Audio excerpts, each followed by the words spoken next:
falar, já bateu aquela sensação de que a vida que se leva assim simplesmente não cabe mais? Como se aquele roteiro que parecia perfeito, de repente perdeu a graça? Não faz mais sentido? Pois é, hoje a gente vai mergulhar fundo nessa ideia poderosa que a gente conhece como o chamado. Sabe, é um sentimento que inquieta, de que a gente cresceu, mas a vida ficou para trás.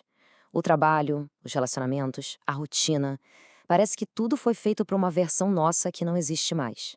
E é exatamente desse lugar de desconforto que a nossa conversa começa hoje. Pensa um pouquinho nessa analogia. A história aqui não é de fracasso. A vida não deu errado, não. A questão é que a pessoa cresceu e aquela vida que antes servia direitinho, agora aperta, sabe? Restringe. Esse desconforto todo não é sinal de problema. Muito pelo contrário, é sinal de expansão. Mas por que tanta gente parece estar se sentindo assim justamente agora? A resposta talvez esteja no fato de que essa agitação interna está fazendo um eco perfeito com o que acontece do lado de fora. O mundo está numa aceleração maluca, e aquelas velhas histórias que davam segurança pra gente, elas estão se desfazendo. E é aqui que a gente conecta os pontos. Essa instabilidade toda do mundo e a nossa inquietação pessoal não são coisas separadas, não. São, na verdade, duas faces da mesma moeda.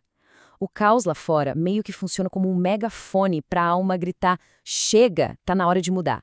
E isso leva a gente para uma virada de chave fundamental. A nossa primeira reação é logo botar um rótulo. Ah, é crise da meia-idade, é burnout, é ansiedade. Mas e se não for um problema para consertar, e sim um processo supernatural para a gente aprender a navegar? Imagina só, o chamado é um evento que acontece lá no nível da alma. É a nossa parte mais profunda, mais autêntica, dizendo que aquele acordo antigo, as escolhas, os papéis, as identidades que a gente assumiu, esse contrato expirou. A energia que sustentava aquela fachada toda simplesmente acabou, não está mais disponível. E olha, essa tabela aqui deixa a diferença bem clara. Numa crise comum, o que a gente faz? Tenta desesperadamente voltar ao normal, consertar as coisas para tudo ficar como antes. Já no chamado, a gente parte de outro lugar. A gente entende que o normal acabou. O objetivo não é remendar, é se transformar. Tá, mas se o chamado é um processo natural de crescimento, por que é que ele é tão assustador, tão difícil? A resposta está no conflito que ele dispara dentro da gente. Uma batalha, assim, feroz entre a necessidade de segurança do nosso ego e o impulso de evolução da nossa alma. O ponto crucial é este aqui, ó. A gente é convidado a sair de uma identidade baseada em cenários, sabe?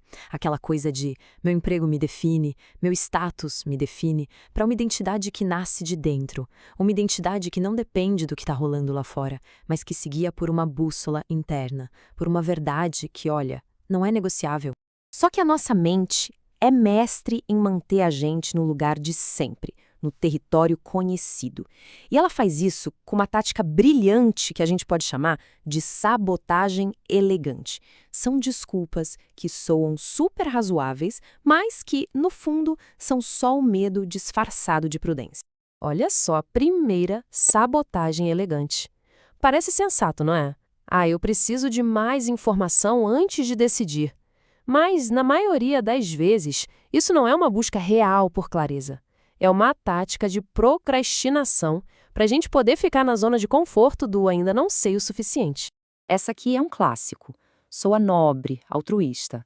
Eu tenho que ser responsável, pensar na minha família. Mas, no fundo, muitas vezes, é um jeito sofisticado de terceirizar a escolha. A gente usa a família como um escudo sagrado para não assumir a responsabilidade pela nossa própria necessidade de mudar. E, para fechar, a desculpa final, o tal do timing perfeito. Agora não é o momento certo. A gente fica esperando um momento mágico, sem risco, sem desconforto, sem chance de perda. Mas a verdade é que o momento certo raramente chega sozinho. Ele é criado pela nossa decisão. É o nosso apego ao conforto, só que vestido de sabedoria. Ok, então a gente já viu como a nossa mente nos enrola para nos manter paralisados. Mas como é que se quebra esse ciclo? A resposta proposta não é nenhum plano mirabolante, não. É algo incrivelmente simples, imediato e poderoso. A resposta está em apenas 10 segundos. É isso mesmo. Essa é a ferramenta prática para a gente quebrar o piloto automático das nossas reações. Um intervalo pequeno, mas que pode ser revolucionário e mudar tudo. A lógica é simples e genial. Pensa só. Quando um gatilho aparece, uma crítica, um medo, aquele impulso de dizer sim querendo dizer não, a nossa reação é automática, programada. Esses 10 segundos criam um espaço. E nesse espaço, a gente pode se perguntar: peraí, essa voz que quer reagir, é a minha verdade mais profunda ou é só um velho mecanismo de defesa? Essa pausa devolve pra gente o poder da escolha. Então, qual é o objetivo final dessa jornada toda de desconforto e mudança? É importante a gente entender que não se trata de buscar a instabilidade, mas sim de encontrar um tipo de segurança completamente novo e, quer saber, muito mais real. E aqui a gente vira o jogo completamente.